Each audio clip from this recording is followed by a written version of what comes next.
Last year, I asked my chat room to pick a brand new speedrun for me to learn. The only requirements were that the game had to be obtainable and the world record had to be an hour or less.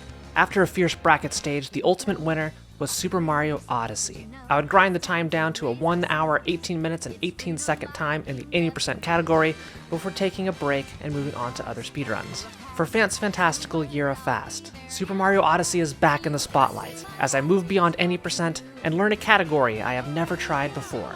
This is World Peace. Jump with me, grab coins with me, oh yeah!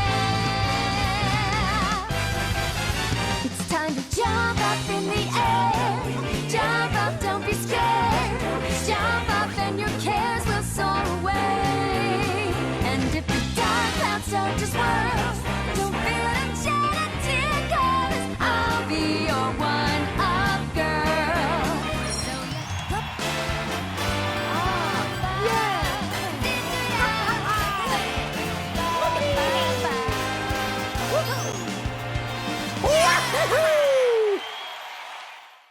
I spent the first few days learning the route before throwing it all together in my first run, achieving an abysmal time of 2 hours, 13 minutes, and 44 seconds. Keep in mind, my goal time for this month is going to be sub 1 hour and 35 minutes. In the 80% category, I have to collect 124 moons throughout the course of the game to reach the end, the minimum amount. Interestingly, World Peace also collects 124 moons, but the moons themselves are very different. The basis of the category is that I must bring peace to each kingdom in the main story. If done, Toadette and Peach's castle will give me a reward for doing so, though this is not part of the actual run. Bringing peace to a kingdom involves collecting the final story moon within it. Story moons are special moons with an extra long fanfare and can be distinguished by being located on a pedestal or by being a multi-moon received from defeating bosses or clearing certain story events.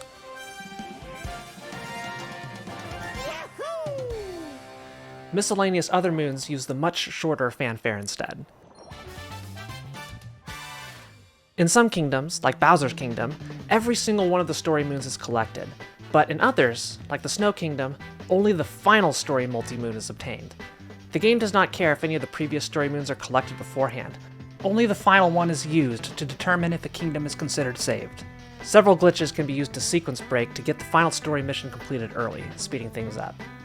Within each kingdom, I will still collect the minimum required amount of moons to advance to the next kingdom. You can think of the World Peace route as looking at the number of required story moons to bring peace to a kingdom and replacing the slowest moons collected in the 80% route with them. This results in a run that carries over a lot of movement and tech from 80%, with sometimes major and sometimes minor differences. Cap Kingdom and Cascade Kingdom are identical between the routes. Dino Skip gets me to the final arena of the Cascade Kingdom where the boss of the region is defeated, and one more moon is collected after the boss to power up the Odyssey and move on. Sand Kingdom is the first area where a large divergence happens. To achieve peace, first Harriet at the top of the inverted pyramid is defeated, giving me a multi-moon. This opens up the pyramid for the next boss fight, Olmec. Upon his defeat, the kingdom is completed. Lake Kingdom follows the same route as the 80%, ending with a precise jump to bypass most of the kingdom and take you straight to Rupert, the final story mission. Wooded Kingdom collects 4 extra story moons after defeating Spewart, and some standard moons are routed in along the way. Cloud Kingdom and Lost Kingdom do not have any special story sections other than defeating Bowser and escaping Lost Kingdom, so peace is always obtained in any category that comes here. Lost Kingdom is particularly scary since there's a cutscene trigger covering most of the area that results in Cappy being captured by Klepto. This trigger can be bypassed by keeping Mario from landing in the trigger area. This can be accomplished by a precise triple jump from a leaf of a tree to the upper half of the level where the trigger is not present. Moons are obtained over perilous terrain where any fall means certain death at a run reset. Once at Klepto's area, the event can be activated without losing Cappy, signified by the change of music.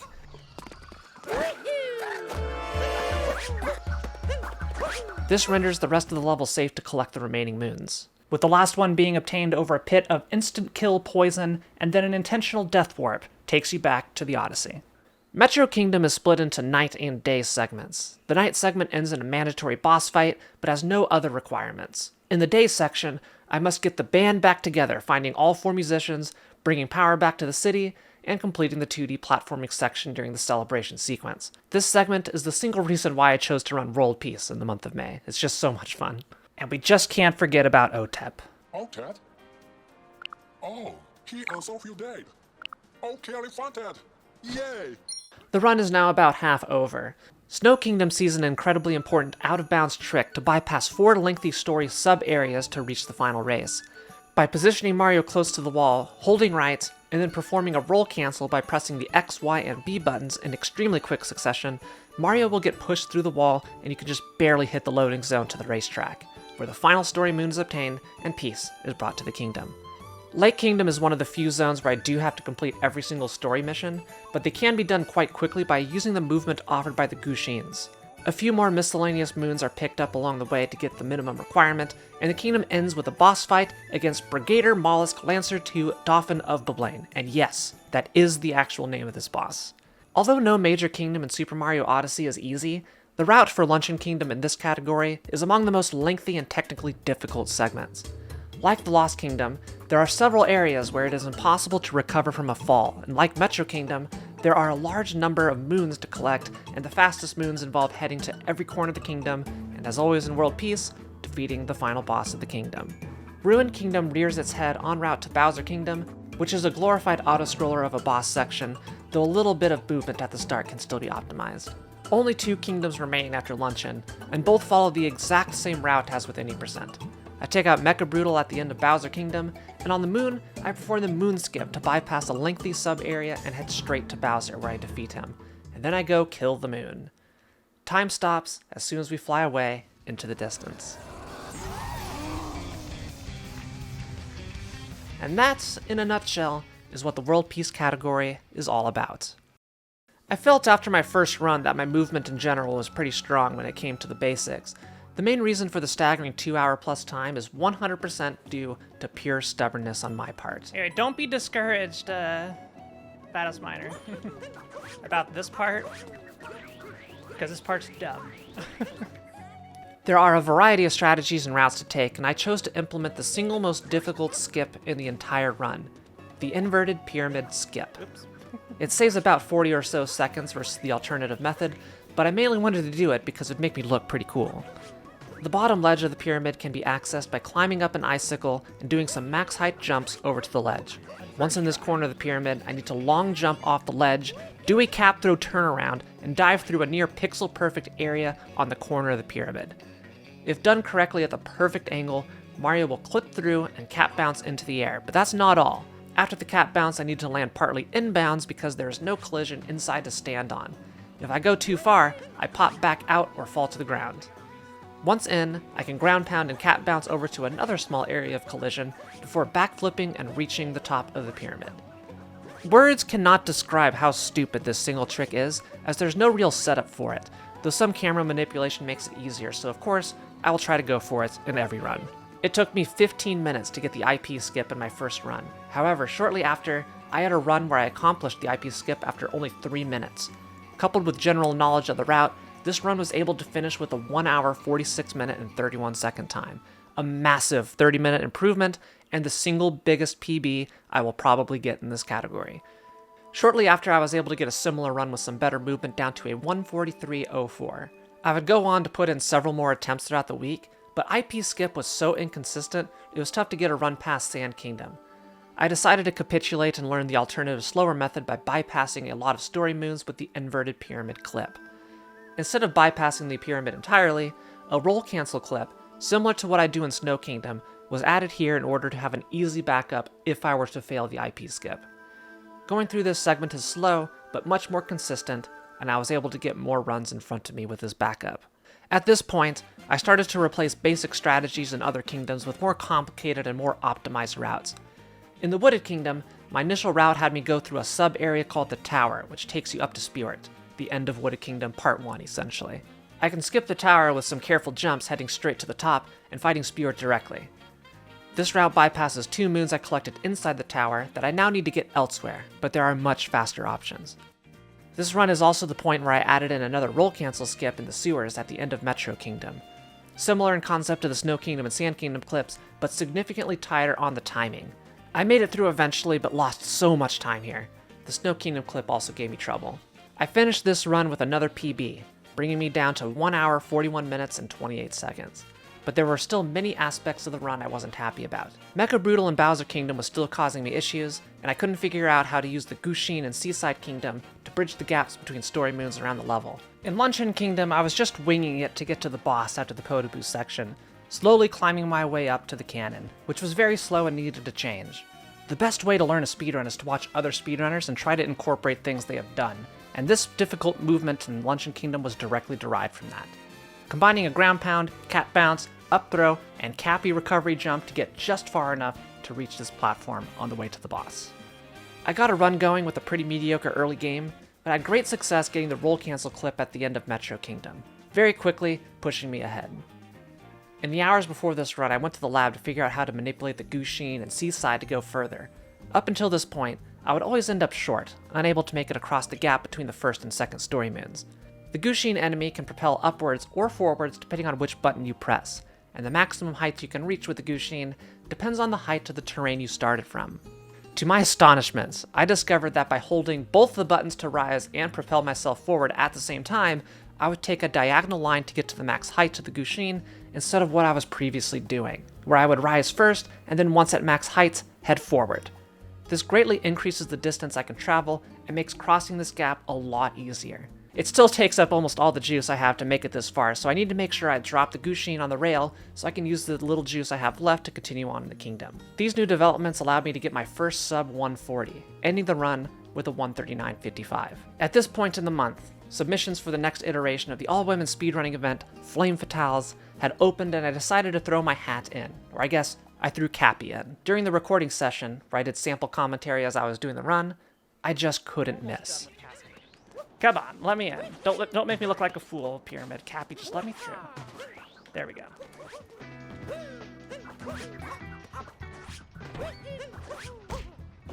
Okay, we're fine, we're fine.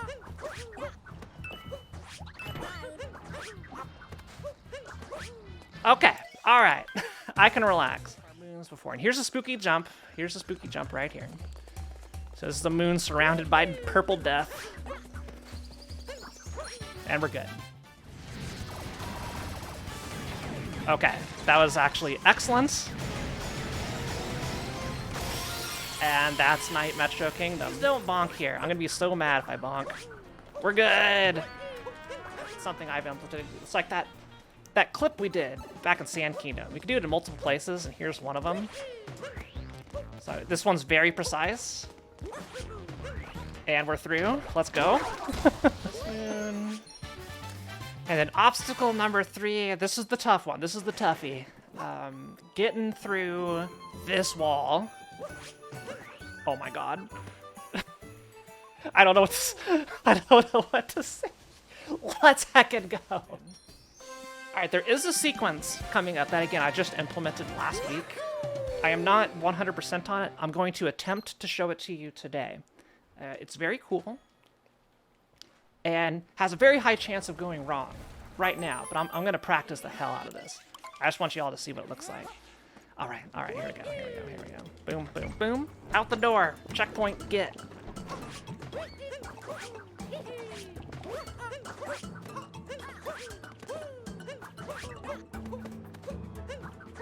Holy shit! Let's go!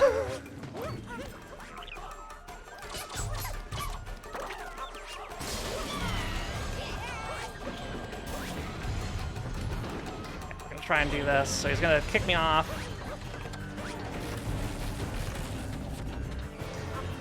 Uh-oh. Okay, we got him.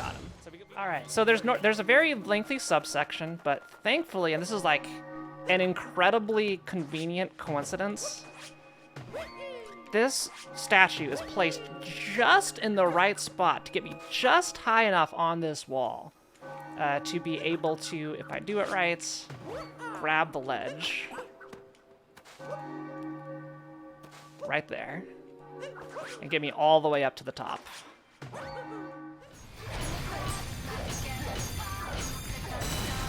Alright, that is our run and a new PB. As soon as they fly away, that's time. Alright, we PB'd by 5 minutes and 20 seconds. We got a sub 135 which was actually my goal for the month of May, so now I need to figure out what else to do. This was also the first run I did after swapping the game language to Japanese, which saves a number of seconds but isn't noticeable in moment-to-moment gameplay. Everything just worked, and although I didn't one-cycle Mecha Brutal, I got the Phast back up and finished the run with a 134.29, completing my monthly goal on May 20th. I had 4 days left in the month since I had to fly out to work at Summer Games Done Quick 2023, and I wanted to use those days to see if I could push my time even lower.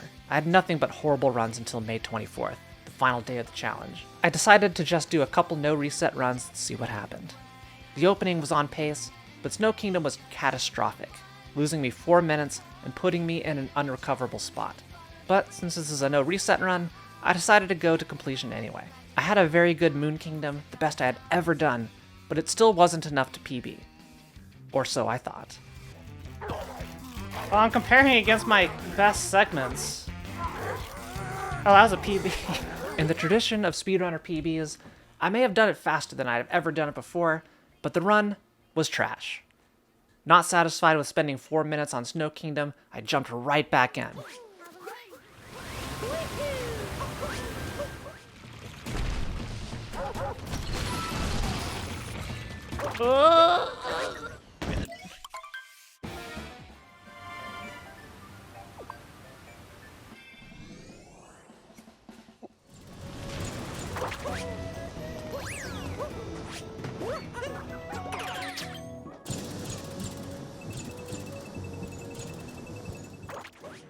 On this run, I decided to forego IP skip entirely and go for the clip.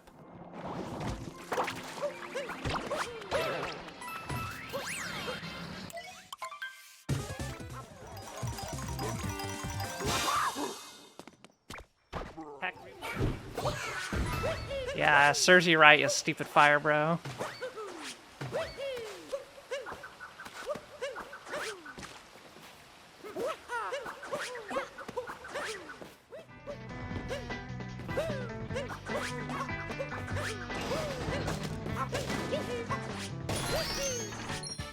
Alright, we're gonna be losing some time here.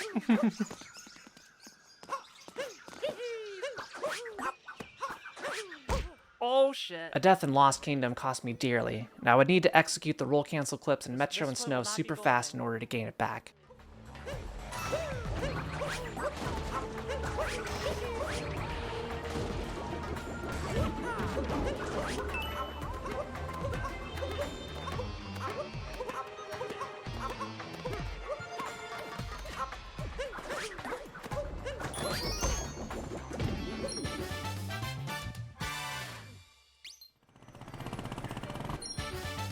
Okay, we'll take that.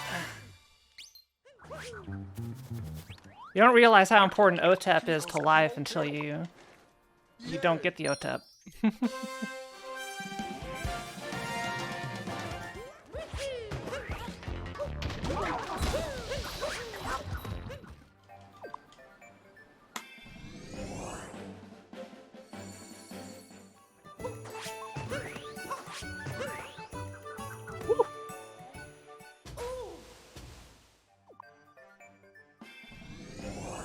Get him! Okay.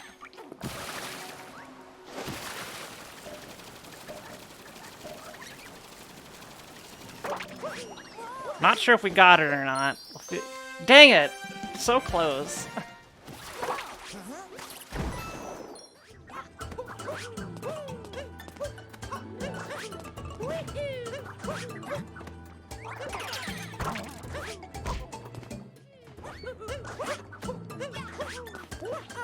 Well, that's not gonna work.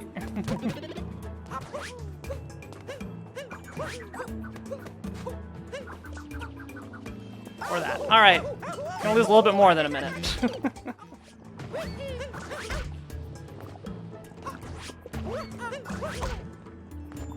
Luncheon was rough, but it wasn't enough to kill the run entirely. Only 2 kingdoms left.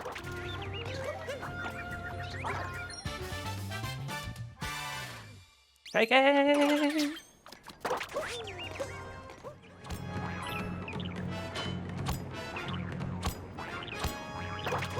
Okay. Whatever.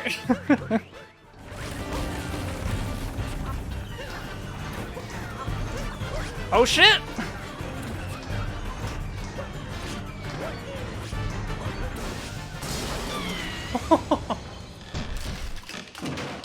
Recovered!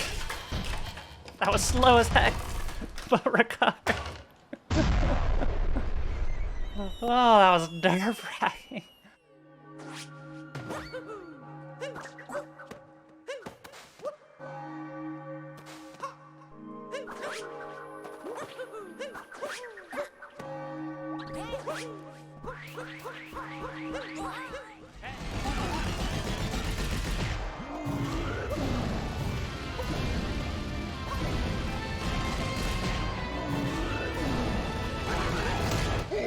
Hey?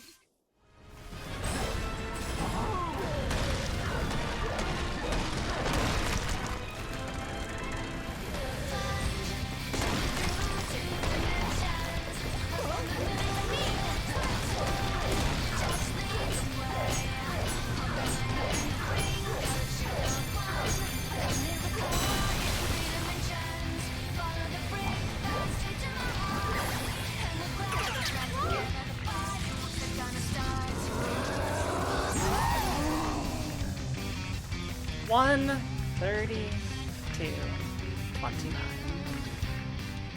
for the final run of the month of May. I crushed past my initial 1 hour and 35-minute goal this month, and I am going to continue and improve and work on my times. The depth of Odyssey as a speedrun is almost limitless, and there are always seconds to shave off by incorporating more and more difficult strategies. In the long term, I hope to get this run down to sub 1 hour and 20 minutes, but I need to pause for now and head into the next game. Thank you all so much for watching as always. If you made it this far, I'd love to hear your thoughts in the comments section, and don't forget to like and subscribe on your way out. I look forward to seeing you all again next month. Thank you so much for playing my game.